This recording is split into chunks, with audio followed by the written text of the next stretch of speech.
I know what you're thinking. The Scamtarctica documentary is taking ages to debunk. You would be correct, but I have to be thorough. If I miss any of this documentary, I will be accused of cherry picking and other such offences. So this is Debunking the Flat Earth documentary Scamtarctica, Part 8.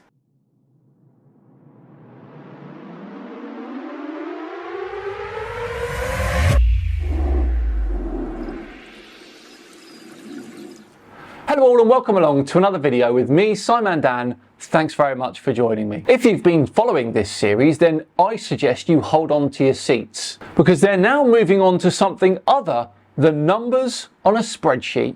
Shock horror. If you haven't been watching this series, you'll see what I mean by checking the description and having a look at all the previous videos in this series at your leisure. Right, let's get on with it, shall we?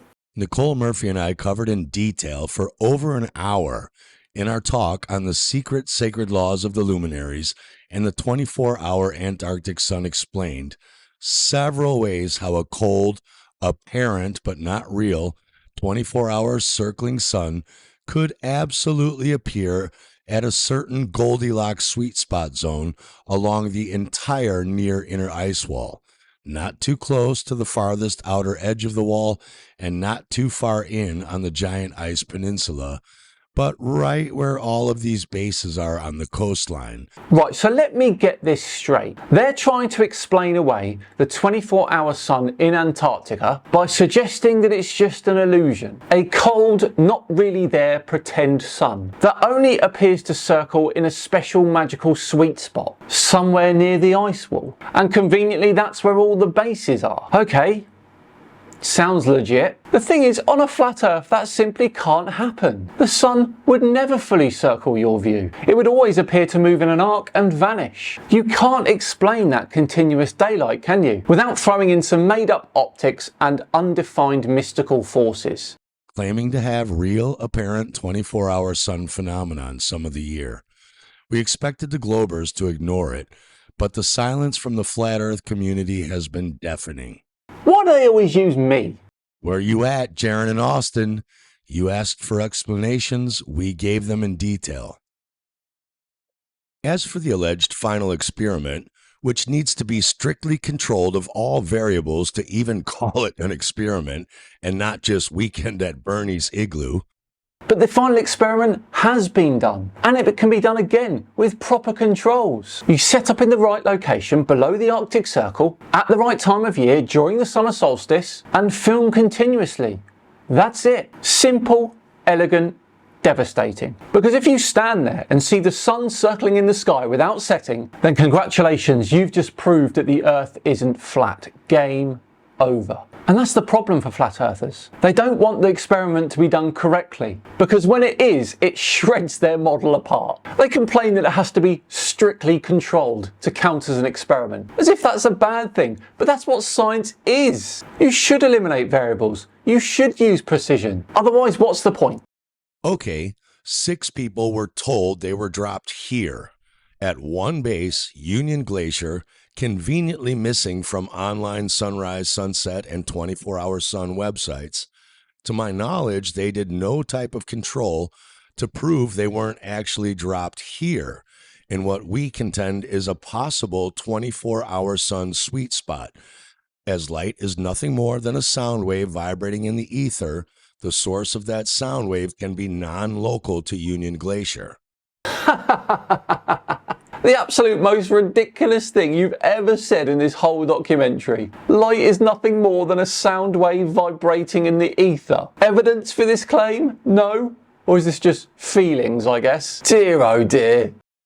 Again, Jaron, not Austin, is also using the either-or logical fallacy to draw a fallacious conclusion of opinion, not based in actual fact, which is not how scientific experiments and sound logical reasoning work.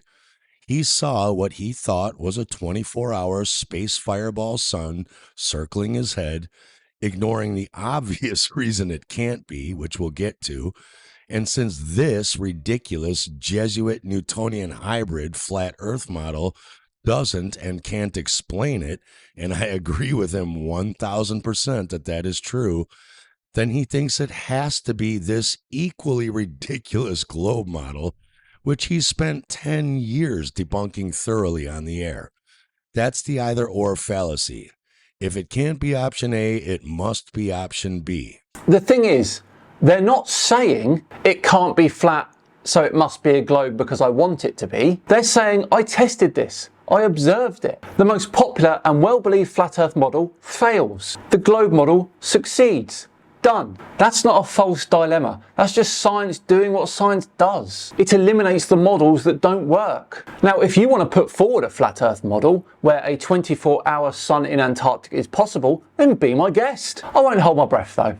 Again, Dave Weiss and Marty Leeds showed there is both motivation, financing, and long available technology to easily fake this. That is option C. No, that is option classic flat earther. Has there ever been a flat earther in history who's never called something fake? I don't think there has been, has there? There is option D, that he really did see an apparent cold circling ball of light spinning around his head that the mystery schools, ancients, and Freemasons call an apparent sun or the second sun, which can happen in certain locations when acoustic waves from the source sun way up high in the toroidal field, remember light is just sound vibrations collapsing the ether, which then sends vibrations bouncing down in 3D around the parabolic toroidal field, and they meet at certain sweet spots, creating the other end of those vibrational waves as a visible apparent cold light. And there it is, ladies and gentlemen, and everyone else in between. The most nonsensical thing I've heard someone say this year. And that is saying something. This is no different than TV, radio, and satellite dishes work when they use parabolic reflection. When you watch TV, you wouldn't say the Kardashians are physically living and behaving like retards right there in that dish receiver hooked up to the coaxial cable leading to your TV. They are in a studio too far away for you to see them, being transmitted through vibrational waves from a tower or a satelloon to your dish that bounce off the back of the dish and meet at a sweet spot right there and recreate apparent Kardashians for you to watch. They're not real, but they look real to you. Someone likes watching the Kardashians. It's okay though, it's okay. We've all got our guilty pleasures. But their source signal isn't moving around in a giant circle. The distant television tower is dead still, and your dish has only one small parabolic side, so there is only one sweet spot where all the waves meet. In a toroidal field, the source sunlight, or vibrational frequency transmitter, or beginning of the frequency wave, is moving around and has an enclosed 3D toroidal donut shape to bounce those frequency vibration waves off in all directions. So whereas the radio dish has only one still sweet spot, the signals can all come back together at to give you an apparent TV or radio station in your coaxial cable. There could be multiple spots all the way around the 3D circular donut shape that will each have an apparent circling reflection point, since the source frequency wave generator, or sun, is circling above and the source is coming from inside the parabolic donut, not from far away outside like a radio dish. What are you talking about? We have evidence that the sun is a physical object 93 million miles away. You are just making stuff up as you go along, with absolutely no evidence to support your claims. This has turned into an absolute farce. I mean, it was bad before, but blimey. Just like all these houses can get the same apparent Kardashian show in their living rooms, despite not all being in the exact same place. Think of a stadium rock concert. The guitarist and amp are on a raised stage in the middle of the stadium. The little 4-foot guitar amp is the single source frequency wave generator that can be heard by everyone anywhere in the stadium at the exact same time at any location in that stadium, but it changes in wave amplitude and character and sounds less intense as you get incrementally farther away, and it's too intense and painful to listen to if you're standing front row right in front of the speakers amplifying that guitar amp. Look, if your explanation requires a universal donut field and a second sun, but not a single peer-reviewed source, or testable prediction, or even working diagram, then it's not science, it's fan fiction. If you want to believe in a toroidal Kardashian field, then that's your right, of course, but don't expect the rest of us to follow suit. And don't try and convince other people on the internet. Now think of the source sun frequency wave generator circling up top in the red as the guitar amp, the toroidal field around it all as the stadium, and the firmament flat earth plane of inertia in the middle as where everyone is standing listening to the concert.